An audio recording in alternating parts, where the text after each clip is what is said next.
So why does all this history and context matter to collecting today? I think it's difficult for us to discuss it if we don't sort of understand a little bit about the collecting practices of museums in the past. But museums have changed since the 60s and even the 70s, with the possible exception of some who still have a lot of money, like the Getty or places like that. But museums no longer have unlimited resources to buy collections, to store them, or even care for them. And as a result, we have to be far more considered in how we collect, and in many cases we're more reactive in how and what we collect and put into our collections. Museums have also gone through a paradigm shift in the last 20 years, away from collections-driven mandates toward more visitor-centered approaches to our work. And this has meant that less resources go into our collections. As a result, there are museums, and ours is one of them, where collections are literally rotting in their boxes in the storage areas. I hate to say it, but it's true. Some collections are never seen by researchers, they're never taken out of boxes, they're never put on exhibit. So the obvious question then is, why do we have them? Why don't we get rid of them and make room for more, for things that are more relevant to what we're doing? And I think the other question that's really important beyond those is why museums are not collecting. What worries me the most is that museums really are being so controlled in their collecting that I think we're missing a lot, because we don't have the resources to care for all of the collections we already have and then to add new ones. So it's the sacred cow that I'm talking about in the title. Collections have long been the sacred cow of museums, and there are good reasons for it. There absolutely are good reasons for it. They're our raison d'etre. They're the reason they're what make us unique. They're why we exist. And they're why we exist as research institutions and as learning institutions. And yet, we don't seem to have been particularly critical of our collecting practices over the years in the terms of the vast numbers of objects that have been collected. I couldn't find any stats for Canada. Apparently there aren't any. But the American Museums Association says they're still collecting at a rate of 1 to 5% each year in the US, which means they're adding millions more objects into their collection each year. And there's no question that's slowed down, so that's at a much slower rate.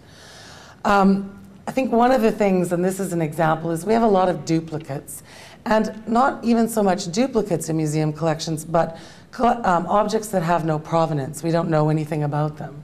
So here are two Chinese food containers. The one on the left, we know nothing about. We don't know its age. We don't know where it came from. The history of it's been lost, but it is in our collection. The one on the right, however, we know a lot about. It was donated as part of the Yip Sang collection, a family of Chinese immigrants to Vancouver who came in the 19th century. So that object has a lot of provenance, and we can tell a lot of stories with that object. So why do we keep both of them? Why don't we just de-accession the one on the left? Well, the D word is still a very dirty word in museums. And I believe it's a sacred cow that we need to slay if we're going to continue to be relevant through our collections.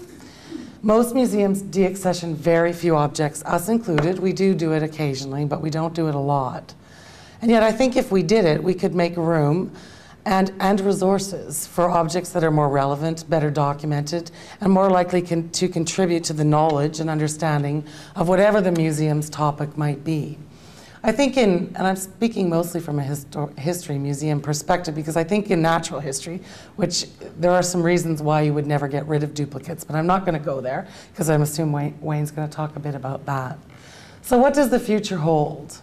Well, it's my opinion, and this is only my opinion, but I do have a strong belief that we do need to lose the sacred cow, and through very careful consideration find innovative and collaborative methods to swap, sell, and even share collections with other museums and other organizations. And I say careful consideration because I think we do need to be very careful about ridding ourselves of our collections. I don't think we should have a sale tomorrow, because we don't always know everything about them. And I think recently in the news, the fact that this German what they thought was a 19th century German painting was sold for $17,000 and turns out to be a Da Vinci is a really good reason not to digitize it and throw it in the, take pictures of it and throw it in the garbage. So I think we really do need to be careful about how we approach it, but I think we need to do it. I think if we pool our resources, I think museums need to quit being quite so possessive about their collections. It's a bit competitive between museums about who has the best, and we don't want to give up any of the best to anybody else. I think we need to do that so that museums can amass significant collections together. So for example, and I'm not going to reveal any details, we're talking to the Museum of Anthropology about the potential of deaccessioning some collections, some objects in our collection that we think might be better suited to their mandate, to their mission, and complement collections they already have, which would make their collection stronger. And it doesn't necessarily make ours weaker. It just means we're focusing in on the things that we're trying to do and giving them the opportunity to be better at what they're doing.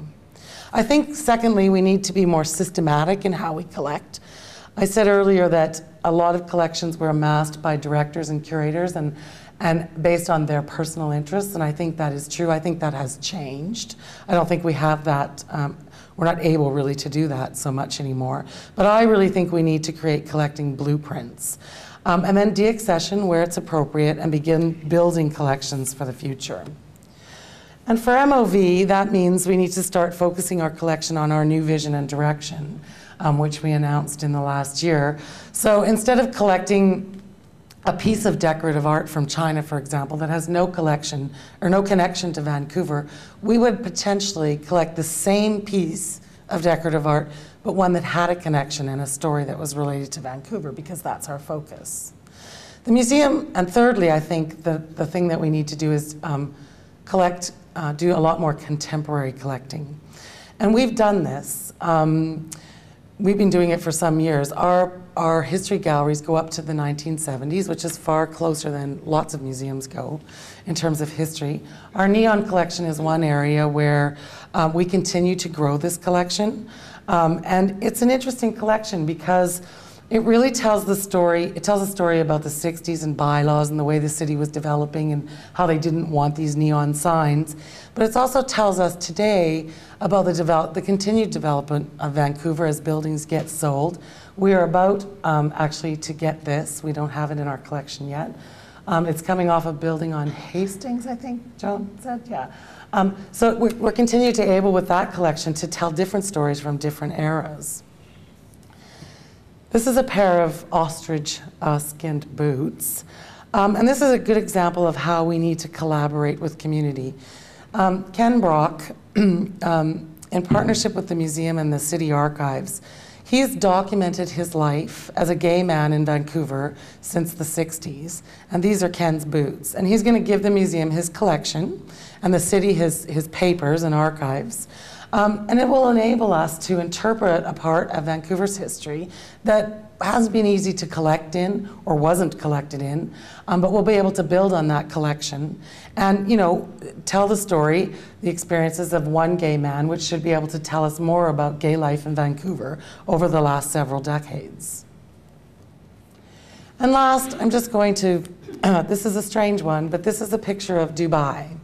This is a recreation of the False Creek Promenade in the city of Dubai.